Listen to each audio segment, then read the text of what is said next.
what is the story behind you deciding to spend your time helping other people out with their mental health journeys?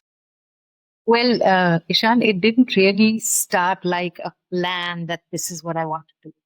It just sort of organically just kept happening. What was more important for me was to really listen to my heart and keep figuring my way what it is. I've been out and out science student. I did my BSc degree and stuff like that. And post that, within that, back in the day when I was in college, there used to be something called a subsidiary subject.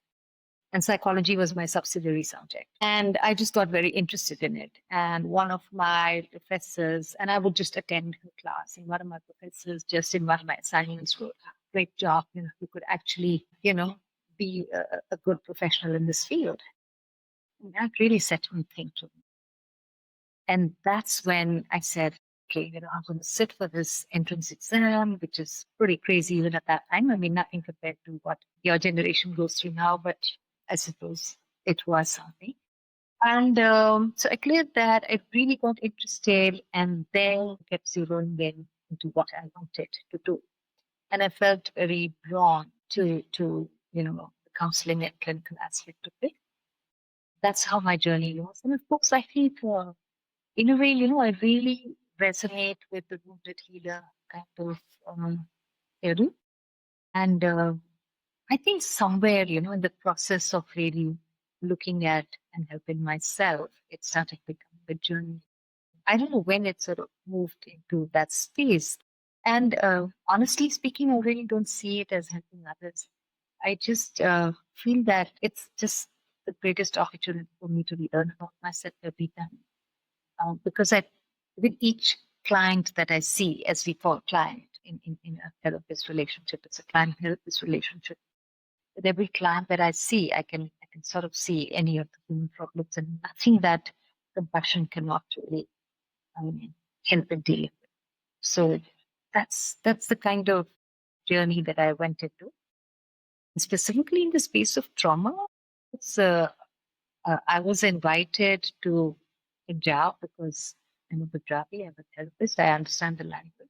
And in working with those groups, really felt that's when I felt that I could contribute to really building a narrative of well-being in a sense. That's where I felt that from one thing led to the other, and I just became more and more interested in this space. Always, I wouldn't like to call it like healing others or healing self for all. I don't know, but really just being compassionate to others, and in the process, learning to also respect my own emotions and honor them. Wow, wow. There's so much in there that we will dive into. So I was doing my my research, and I saw that you had done a lot of work with refugees, and that is, I mean, there is so much to unpack right in there. What is it like to work with people who have trauma? Because that is, at least in my understanding, three levels deeper than someone who is just going through like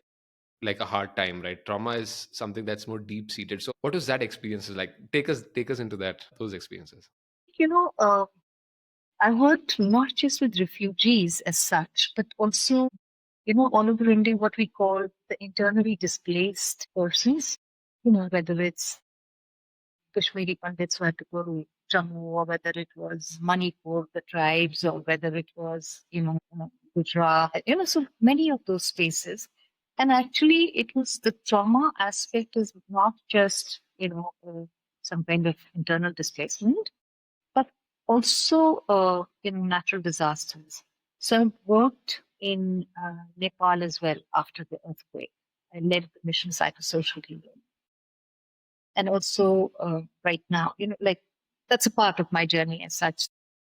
But that was, I think, what people go through where there is, when you lose a home, you lose not just those four walls that you call a home, but also the sense of containment that a home brings. You also lose that sense of trust and faith when people are, I wouldn't say like harmed, but in a way, yes. When people around you who would want you to trust. You're sort of questioning and confused as to what happened. I think what it leaves you with is a sense of great loss, loss of a physical home, loss of faith, loss of that space where you keep your containing emotions. So the journey of trauma is actually um, not really about what physically harm is going to, but emotionally and psychologically what you go through. And interestingly, trauma, this is what I've learned, my Greek professor who told me that trauma has the root word for trauma is tero, and that is the root word also for two other words. One is monster, and the other is star. So it's like the trauma, what kind of impact it can have on you, can really either bring out the monster in you or bring out the star in you. So both possibilities there. So all of that really sort of helped me see that it is very much on us to how we can build the narrative of care, of compassion. And that's what really well-being is in a nutshell. Um, if I were to really summarize what mental health could be in very simple words, you just reach out to someone. And really that you don't need to be a psychologist for it, a therapist for it. You don't need special degrees for it. But just your compassion and care and the belief that you can help someone. And of course that compassion for yourself as well can actually just build this space of narrative where you care for yourself and you care for others around you. And that's what makes the world good. With trauma specifically, when I look at people who have gone through such hardships, I do wonder sometimes, does trauma really ever go away? Is it possible to, like, does it ever leave these people? It's not about whether it leaves you or not. I mean, when you go through any kind of a situation, but trauma has a lot of like uncertainty, loss of hope, confusion. I mean, let's look at the COVID times as well, right? So, what people went through and post COVID, it's not as if we are traumatized or not traumatized, but there is a shift, and that shift does not necessarily have to be a bad one. And there is something called an adversity impacted growth as well. So it could actually, my point of star or monster. So it really is about it's an experience, and it may change the way you look at situations, and that actually also is, I mean, find that it helps you build resilience. I'm not saying that's the only way, but it's like it just brings out the resilient self. And also, there is so much of how communities form.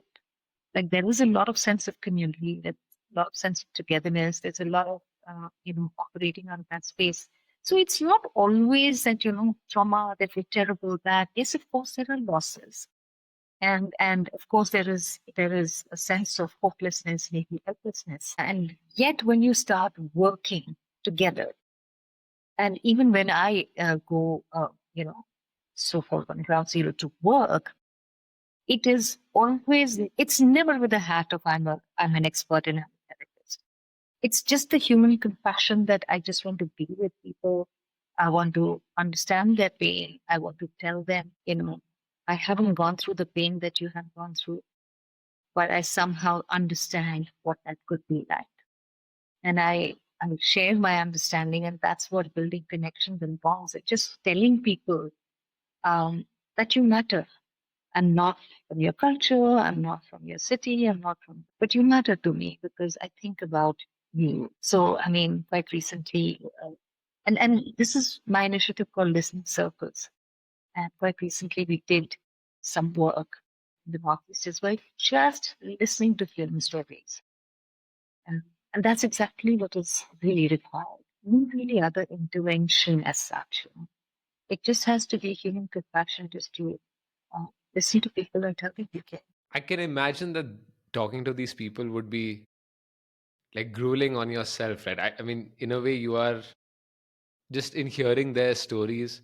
I can imagine it being quite taxing on yourself, and I'm sure you have some sort of toolkit to maintain your own mental health, because you have to first be relatively stable yourself to then help someone get stable, right? How do you draw those boundaries in your head? Because I can totally imagine scenarios where like a good natured, well meaning person can go so deep and then maybe take on more than they can chew and like have their trauma rub off on themselves. And so how do you draw those boundaries in your head when you're trying to go and help someone get through a traumatic experience? You're right. People's stories will impact you, though I know that classically therapists are, not, it's supposed to be that you don't get affected and, all of that. I feel that, when you're listening to human stories of suffering, it is very natural to be impacted by that. It is very natural also to see some threads of what you have gone through in your life in their stories. It may just be the pain of seeing the suffering of other people. So the way I deal with it uh, is it's not about boundaries, it's about acceptance actually. I allow myself to feel whatever I'm feeling. And I'm talking about trauma groups here. I'm not talking about my individual works, not individual therapy sessions, but in trauma work, collectively, when you're working, like the listening circles that I'm talking about, to be aware that I'm going through this, to allow myself, so awareness and acceptance that I am feeling, the heaviness, and of course, it all translates in our body, right? So somewhere, where am I holding it? I ask myself. Then we also, and I don't just sit with those emotions. I process them, some myself, some, with my own supervisor. As therapists, no matter how many years or decades you've been working, it is important to have like a sounding board, your own default supervisor, but in a very negative way. This way, where you can bounce off what is happening or what the emotions are. And it's not about not feeling those feelings. Actually, quite the contrary. Feel those feelings, accept them, and then ask yourself, what do you want to do with this? Because, you need to process them in a separate place. But while in the role of being a therapist, you have to be, it's good to be, with the people and sort of that's what compassion is about as well, and yet not becoming a part of the problem. So empathy, understanding, feeling, accepting their emotions, your emotions, no judging. I would say suspending any kind of critical judgment that you may be experiencing, and then really seeing what you. Some of the things that I find that once I finish the work of the day, I sort of deroll. I do different things, any kind of self care that I can. And you're right, if you're so full, I mean, you can't really serve from an empty vessel. So you really got to have yourself also well taken care of emotionally, psychologically, through compassion, through understanding, through acceptance, through awareness. Because it's like, anybody would go through these emotions. So I would just not really say, I don't feel, or I distance myself, or I draw a boundary.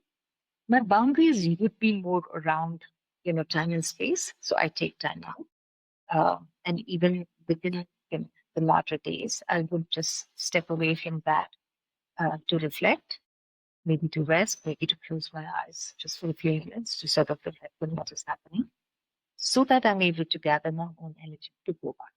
Because more for keeping the energy going, because people would also, no matter what, they do talk to you for hope. And so that really generates, when you yourself are feeling in that space. And that allows people also to feel their emotions and accept their emotions. Yeah, and they will happen. In you mentioned something about empathy. I want to touch on that. I think a lot of people, like you said, see some parallels in their own story, maybe at a different scale, and they try to use that to empathize with someone. But I've always looked at that and wondered if that's a very effective solution. So, like for example, if someone is saying, "Oh, I'm," someone is going through a loss, then another person, like someone who's trying to console them, the most well-meaning person, that person says, yes, I remember when I lost this person. And I always and I it sounded to me that like the console in that situation is kind of making it about themselves, right, and their own experience. That's at least how I read it. And I wanted to know, as like, how do you navigate that, because you are trying to help the person, but this person is like the in trouble right now is especially vulnerable, and they might misread your intentions and not take it in the light that you want them to take it in. And so that's I mean, that's hard to navigate, right? I think, when you are listening to someone's story, let it be about them. Don't make it about yourself. So when you start talking about your stories, you actually went in your own head, your own experience, your own past. So then you're not with the other person, the person who really has trusted you and wants to talk to you. So I would say that empathy would actually mean, and even if you've gone through that experience, each one of us is so unique, Shan.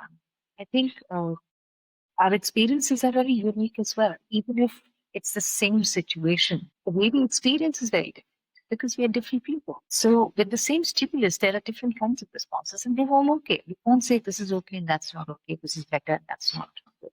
So judgment, because it's all based on people's experiences, people's past, people's age, gender, living spaces, so much, childhood experiences. There's so much that goes in even one response that you make to any particular stimulus.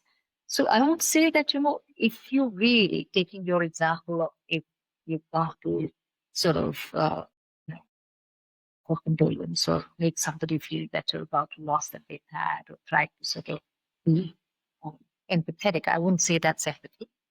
That would probably be some kind of sympathy that you're offering.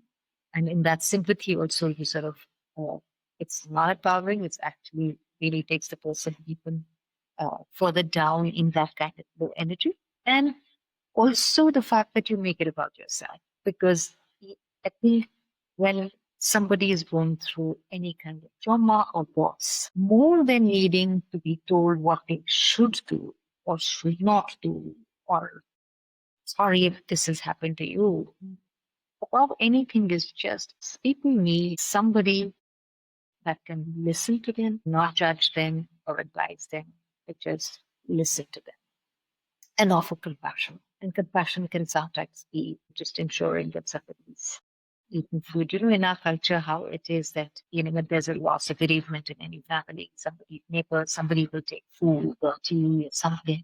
It's just the simplest way of showing. And culture and wisdom has so many of these practices woven. So just being your very presence, actually, if you won't be with the person, your very presence is the most comforting thing that can happen to someone that's grieving or loss. So from all that you've said, I'm trying to gather what are the qualities of a good mental health professional, but even just a mental health supporter. And I'm guessing listening is one. Like maybe listening, and I would phrase it as resisting the urge to talk. Like let them drive the conversation instead of you trying and driving it. So that's one. Proactive, but maybe proactive just to the extent that they can take. I'm imagining that they're in a space where they cannot really take like a problem solving kind of person, right? And so help me add to this list. Apart from these two, like what One of the things is that, I mean, if you're a good helper, you don't need to solve people's problems. Trust me, everybody can find the best possible solutions. Let me not call them solutions, like coping mechanisms or answer, whatever you want to call, to their own problems.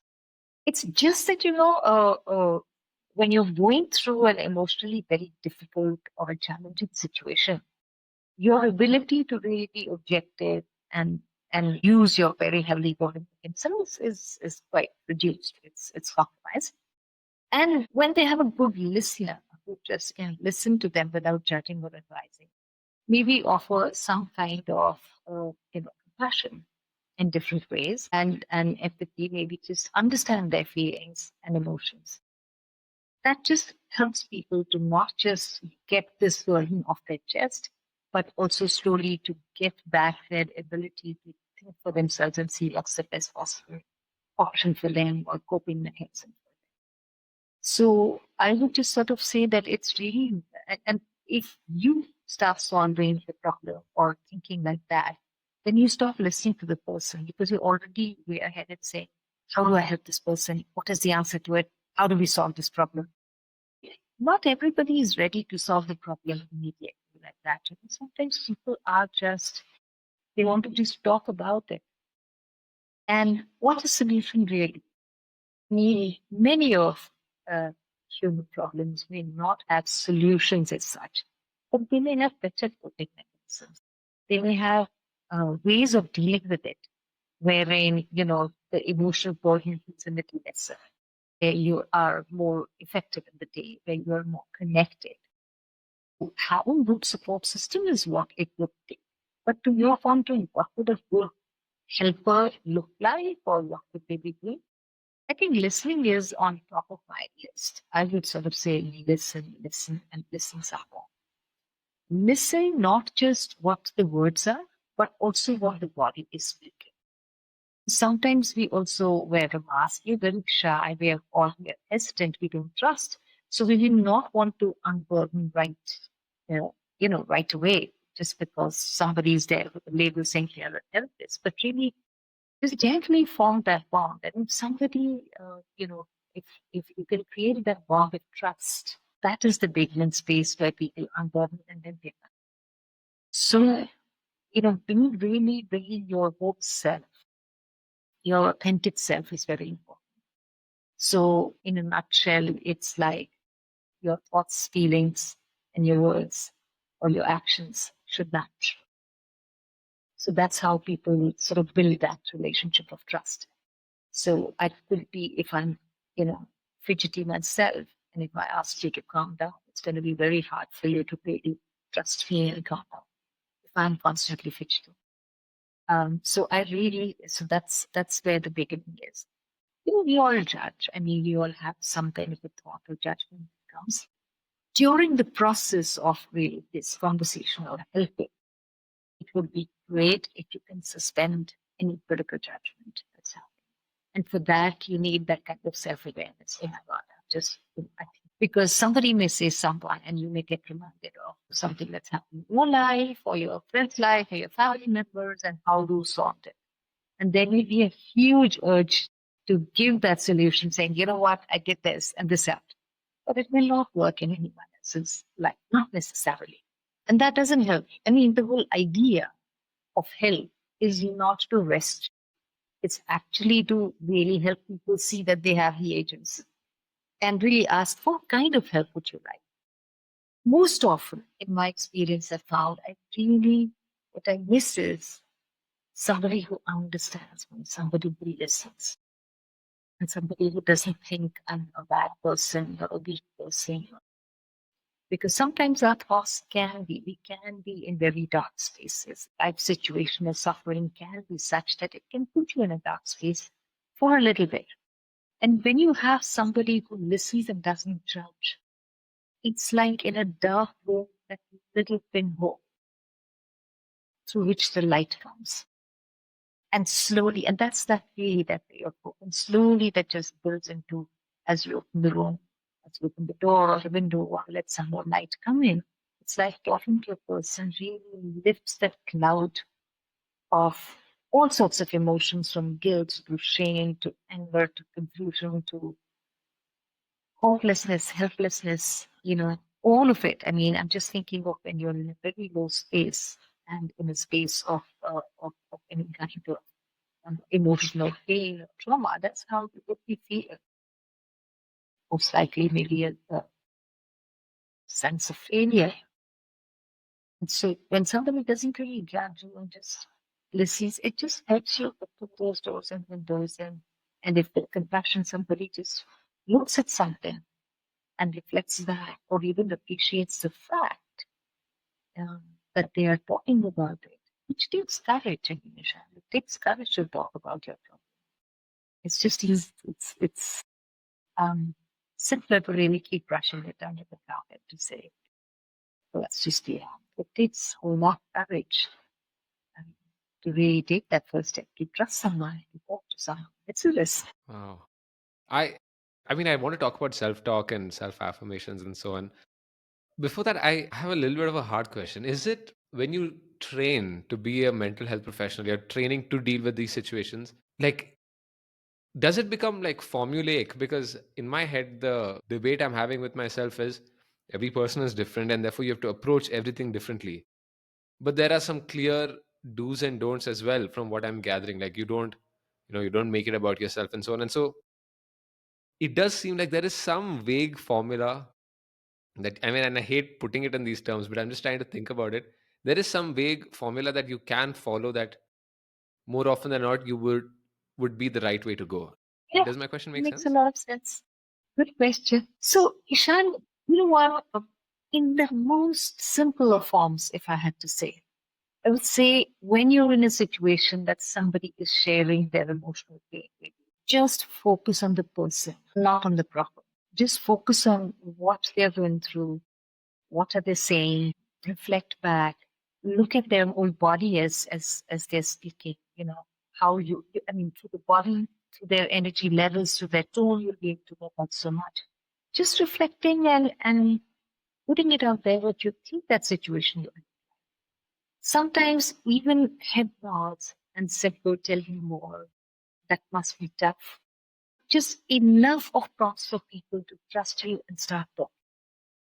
And if you can just, whatever you've understood, if you can just reflect back and tell them, is that I would imagine this is how, and you're feeling like that, and not really ranting, but just really tentatively asking the person, that is really the context in which any work happens. So drop everything, just focus on the person, everything will come naturally. So you don't have to offer solutions. Imagine there's no burden on you to offer solutions, to say the right things, to look the right. Just, just look at the person and just listen, not just with your ears, but also with with your. So when you listen, then you don't want to say anything. Then you don't want. All you can do is appreciate and really marvel at how this person has fought and has been there and has managed so far. So that's really, really respecting a human being by not telling them what to do, but actually truly believing that they can find whatever their coping mechanisms or answers or solutions, whatever they're looking. And that, you know, they trusted you to really understand and offer confidentiality. So it's like when somebody knows, even amongst your friends, just see, you will most likely turn to a person, even if they're your friend, your same age and all. Somebody who listens to you, understands your perspective, and assures you confidentiality. Because that just drops so many barriers. And then you can just be yourself. And when you know there's no judgment, then you yourself explore. So your role as a helper slash therapist slash counselor, whatever, whichever role you are in, is actually going to help the person by asking the right question. So as a therapist, my job is just to ask the right question. And there's nothing else, just my compassion, my ability to hear, listen, and my ability to just be there, staying connected. Of course, internal chatter will happen. There will be a chatter in your mind about various things, what has happened, what you've gone through, what you can say. Oh, but this must be, or you may be having maybe so many questions in your head that you want to ask. But really just curb that need to ask too many questions. And if you must ask a question, it's important that you put a context. You make some kind of, an understanding, a rapport, something like, if you can just make an empathetic statement from what you've understood and then be able to say, I'd like to know more about whatever you want to. But asking people, why did you do it? When did you do it? How did you do it? One after the other can actually make people very wary off. So nobody likes to be questioned, but everybody is happy to answer something. Should somebody really ask? Oh, compassion. No, I think a lot of these themes are like I wanted to cement both in my brain and hopefully, yeah, in the listeners as well. So self-talk. Now that was something I was thinking about a lot, and something I wanted to talk to you about. Do self affirmations work? And the reason I'm asking affirmations first is because negative self talk seems very unintentional. I don't think people like it's sort of a bad habit, or like I don't think people want it. It comes unintentionally, right? But self affirmations is intentional. You're trying to tell yourself these things.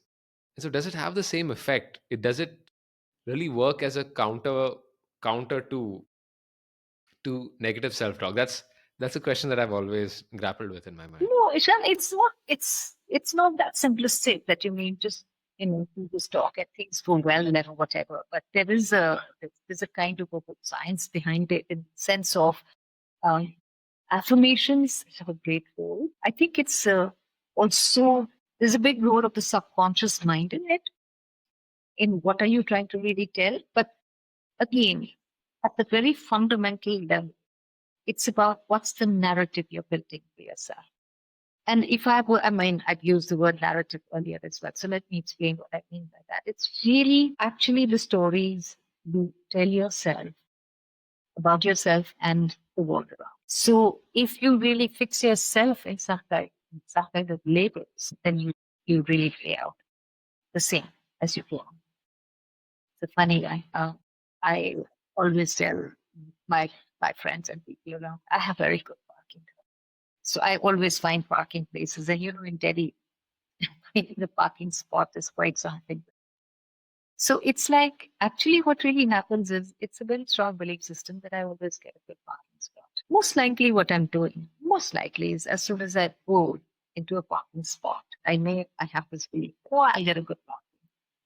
I think I probably just look quite, minutely and I'm able to find like I'm very careful or vigilant. So as I'm driving in, I see if there's any car moving out or is there. So I'm just a little more vigilant. So I find that parking spot and I tell myself, see, I go to, I always get good parking. Okay. So that actually really summarizes when we talk about that, affirmations and how they work. So it is about messaging yourself. And of course, there is a neuroscience behind it as well. It also sort of works in a particular way. There's this lovely law called the Hibs law. Neurons that fire together, the neurons that have wired together. So if you do something regularly, I mean, like if you get up at the same time regularly, several weeks with alarm, then you'll find that after a few weeks, you will not need the alarm. Your body will automatically wake you up. So it's really, that's a very simple example to really explain how they become a part of us. So similarly, now if you put this with any kind of, see what will happen. If you constantly keep telling yourself and then you act in consonance with that. That's why you would hear people who say that, oh, but the affirmation didn't work for me. Because it's not just really at the thought level, but it's the thought and the feeling and the action level. All three have to match. So if I think I have good parking, as I call it, but yeah, then I feel very confident and happy. I feel very confident and I always find a good parking spot. And what is my action?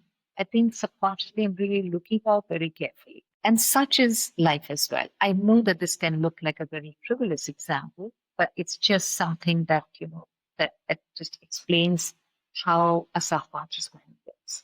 So building a narrative or building your story is very much whatever happened until now. Maybe there were lots of influences. Maybe you didn't have as much control of whatever it was. But if you really look at it now and if you feel that this is something that, you're aware of now, then you know where to go with this. It's in your hands. While you didn't know and you weren't aware, it was different. That's why self-awareness is a very important factor in any kind of change that we are looking at, whether in ourselves or helping someone else. So constantly being aware, and it's very dynamic. It never really ends. It's just it's a journey. It's an ongoing process. So we keep learning more and more about ourselves. Within this, if you really see, if you put the head's law, you'll see that if you constantly are, uh, you know, doing negative self-talk, so to say, and if you constantly keep saying, I'm silly and I can't do it, or that can always happen to me, I'm not lucky, or I don't get things easily. So many times, narratives maybe things like, okay, you have to work very, very hard and give up all the fun to really be a success. So if a child has grown in a family where both parents have worked very, very hard and given up everything to really make a success. The child will grow with this narrative or story that if you have to be successful, then you have to give up it. So in put it in the context of here and now, and so if they're not going out and meeting people or whatever, then they wonder why they're not getting the kind of success in their office or promotion in their office as others are, because they're really missing out on all opportunities to really meet other people, network, let people know what kind of things they do, etc. Does that make sense? Yeah, no, this is making me think of failure, in that when you fail, I think that is, it's less about actually failing, but it's about how the talk that then starts after you fail, right? Because there you're sort of presented with a choice where you can go down the negative self-talk route, or you can choose to sort of maybe turn that into something that is positively affirming a good thing in yourself. Does that make sense? People Like, do that, Ishan. I would say, look, one, again, the person in the problem. Okay. So the real problem is always internal. It's not external. Failure is external. I failed an exam. That's external. But what did it do to me inside me? How am I feeling? And allow yourself to go through that, you know, to more or read that, maybe with someone, that sense of failure, what happened. And before we get into analyzing and putting a positive spin to it, it would be like, okay, the pain of that failure, the pain of feeling the failure, the pain of, oh my goodness, my future plans are now in jeopardy, right? And asking yourself then, if we are really looking at better coping or in your word solution or answer or whatever, it would be, what would lessen my pain right now? Just a little bit, just a little bit. And then we come to the okay, solution, but not really, okay, I failed now, what can I do about this? You know, of course you'll do, but just allow yourself. that's still a, yeah, it's a problem solving mindset. Yes, yes, yes. So everything is not about solving. It's also about being aware and accepting before you get into what do I want to do about it? How do I, the journey is not how do I turn this pain to, success or happiness or whatever, but it's like, how can I reduce this pain just a little bit, just a little bit? And that's how it starts. Walking to someone who helps you deal with that pain just a little bit at a time, right? And then once you've spoken about all your fears, because what is failure? It's a fear of everything is now over. I am not a success. I will not be there. So it's that kind of that fear that comes with it. And just by not talking about fear, the fear doesn't go away. It just keeps coming in many other forms, you know, our insecurities or whatever else, or hostility, stuff like that. So it is about really letting someone know it's natural to feel very sad and depressed and upset and angry, whatever they're feeling when you fail an exam, for instance, right? Or you failed in your business or anything. Or you started a venture and it didn't go the way you wanted. It's natural because imagine for somebody who has tried their hand and put all their energies in and thought processes and emotions into a startup. Okay, and if it doesn't go that way, you and so it would be fair to allow them to really feel that and read that and say, yes, I put so much of my energy into it. And it didn't happen. You can't go immediately into what could have gone wrong? What do I do? You can, I mean. But if you do that, you're bypassing and you're missing a very big thing of what did it do for me? And what does, if we talk about failure, then what does success look like for me? And what support would I need then?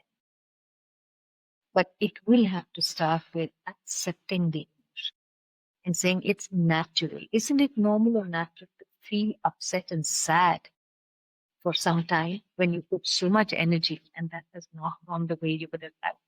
Whether it's an exam or a venture or a relationship, any of that.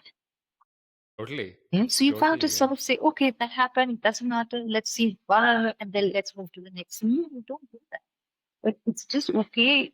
Compassion to self would mean to really Actually, just hold yourself and say, oh, practice.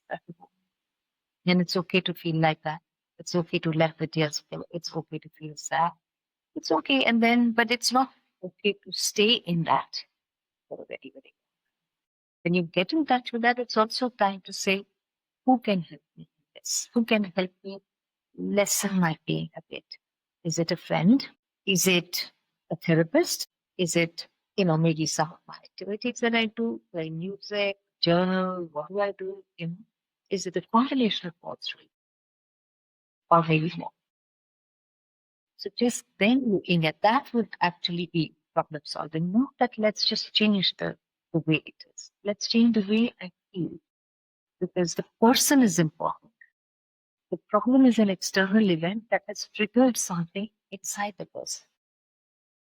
So that inner world needs to be addressed. And for that, a caring, compassionate heart, which is why I always talk about really, um, you know, the fact that offering some kind of help or healing to humans just needs a compassionate heart. So you don't really need to be a therapist always. And of course, I mean, I'm not going to deny the fact that for problems that need a long-term intervention, you really do need to be in therapy. But as a first step, you can be the person who can actually help somebody feel okay about their emotions and sort of accept those emotions as a normal part of the external situation that is happening. And then you connect them with the right kind of resources or whatever is required, if required. For so many of the things, just the stress that we carry, some kind of self care, some kind of talking to someone is a validation of our emotions. Like, I'm not alone in this. Somebody understands. Somebody says, yeah, I've also been through that. That's what just makes you feel supported Wow. and makes you want to just change that. I think with every answer that you give me, there are so many more tangential questions I have. But I think, okay, for this podcast, okay, I'll keep two, last two. Okay. How, and this is more of an internal question. How do you know when you need help? Like, of course, I think everyone should seek help regardless of how severe you think your problem is. But when do you know that it's something that you cannot handle on your own? What is a way that you can be honest with yourself and realize that you need help? Ishan, one of the things that I say, very quick parameters. Look, we all go through stresses on a day-to-day basis. For the most part, we are able to manage. I mean, you just finished your exams and stuff like that, right? So you know that it can be academic stress, it can be other stresses, it can be relationship stress or something else, expectations. So you go through that. For example, even right now, when I wasn't able to log in, that was stressful. So, right? We have all kinds of stresses. It doesn't really sort of take, it's something which is woven as a part of life. And and I'm a firm believer that not all stress is bad. It actually helps you build some kind of resilience as well. But when the stress gets, when you found that it's been 2 weeks or more and for no apparent external reason, you're not sleeping well, you're not eating well. And by well, I mean either sleeping too little or sleeping too much, eating too little or eating too much. You know that with stress, you all go through these. We either lose sleep, insomnia, or we are just sleeping all the time.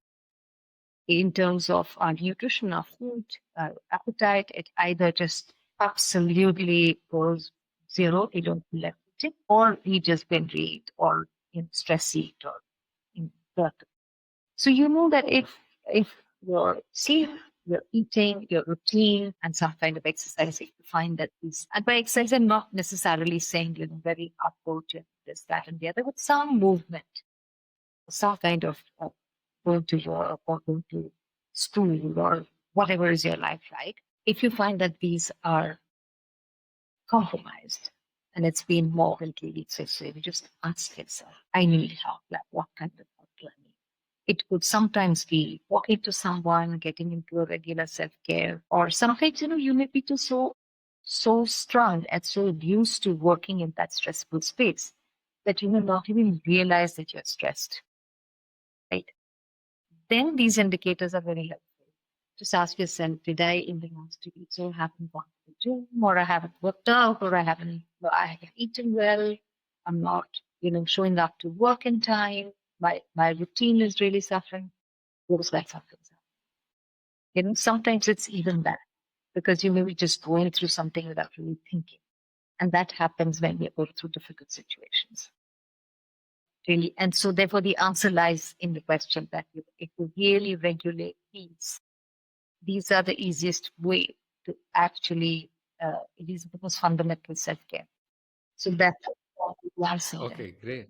Wow. Okay, I think we might have to do another episode. But with this, like, what we're doing with this podcast is every episode I'm ending with a standard question which everyone gets.